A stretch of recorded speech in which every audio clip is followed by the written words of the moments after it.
बारामती में होगी ननद भाभी के बीच लड़ाई। लोकसभा चुनाव में सुनेत्रा पवार के सामने होंगी सुप्रिया सुले। महाराष्ट्र की बारामती लोकसभा सीट पर पवार बनाम पवार की लड़ाई होगी। राज्य के उप मुख्यमंत्री अजीत पवार के नेतृत्व वाली राकांपा ने शनिवार को सुनेत्रा पवार को बारामती लोकसभा सीट से उम्मीदवार घोषित कर दिया है। इस सीट पर पवार परिवार में चुनावी मुकाबला देखने को मिलेगा। सुनेत्रा पवार अजीत पवार की चचेरी बहन और शरद पवार की बेटी सुप्रिया सुले के खिलाफ चुनाव लड़ेंगी। राकांपा अजीत गुट के नेता सुनील तटकरे ने आधिकारिक तौर पर सुनेत्रा अजीत पवार को बारामती लोकसभा क्षेत्र के लिए उम्मीदवार घोषित किया। घोषणा करते हुए तटकरे ने इस बात पर जोर दिया कि ये लड़ाई पारिवारिक झगड़े के बजाय विचारधाराओं के टकराव का प्रतीक है।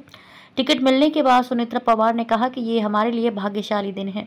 सुनेत्रा पवार ने एक मराठी समाचार चैनल से कहा कि मुझे चुनाव लड़ने में सक्षम समझने के लिए मैं नरेंद्र मोदी, अमित शाह और महायुति, शिवसेना, भाजपा और राकांपा के सभी नेताओं को धन्यवाद देती हूं। सुले से मुकाबला करने के बारे में पूछे जाने पर उन्होंने कहा कि मतदाताओं ने लड़ाई अपने हाथ में ले ली है। बारामती सीट पवार परिवार का गढ़। 55 वर्षों से अधिक समय से बारामती लोकसभा सीट पवार परिवार का गढ़ रही है। शरद पवार ने 1967 में पहली बार बारामती से महाराष्ट्र विधानसभा चुनाव जीता। उन्होंने 1972, 1978, 1980, 1985 और 1990 के विधानसभा चुनाव में ये सीट बरकरार रखी। बाद में सुप्रिया सुले ने कमान संभाली और 2009 से इस सीट का प्रतिनिधित्व कर रही हैं। विपक्षी गठबंधन महाविकास अघाड़ी का हिस्सा राकांपा शरद गुट महाराष्ट्र में 10 सीटों पर चुनाव लड़ेगी। राकांपा ने बारामती से सुप्रिया को बनाया उम्मीदवार। राकांपा शरद गुट ने शनिवार को महाराष्ट्र से लोकसभा चुनाव के लिए अपने 5 उम्मीदवारों की पहली सूची घोषित की, जिसमें बारामती से सुप्रिया सुले को बरकरार रखा गया है। अहमदनगर से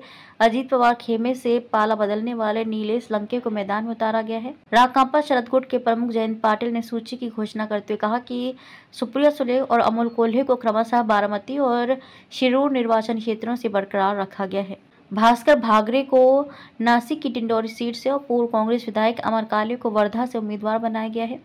भागरे डिंडोरी सुरक्षित सीट पर केंद्रीय मंत्री और मौजूदा भाजपा सांसद भारती पवार के खिलाफ चुनाव लड़ेंगे। पारनेर से मौजूदा विधायक लंके का मुकाबला अहमदनगर से भाजपा सांसद सुजय विखे पाटिल से होगा। शिवसेना नेता शिवतारे नहीं लड़ेंगे बारामती से चुनाव। शिवसेना नेता विजय शिवतारे अब महाराष्ट्र के बारामती निर्वाचन क्षेत्र से स्वतंत्र उम्मीदवार के रूप में लोकसभा चुनाव लड़ने की अपनी घोषणा से पीछे हट गए हैं। इस सीट से महायुति के उम्मीदवार के रूप में उप मुख्यमंत्री अजीत पवार की पत्नी सुनेत्रा पवार चुनाव लड़ने की तैयारी कर रही हैं। एकनाथ शिंदे के नेतृत्व वाली पार्टी के नेता शिवतारे ने पहले बारामती से चुनाव लड़ने की घोषणा की थी, लेकिन 2 दिन पहले मुंबई में मुख्यमंत्री एकनाथ शिंदे, दोनों उप मुख्यमंत्रियों देवेंद्र फडणवीस और अजीत पवार से एक साथ मुलाकात होने के बाद उन्होंने कहा है कि वह पुणे जिले के बारामती से चुनाव नहीं लड़ेंगे।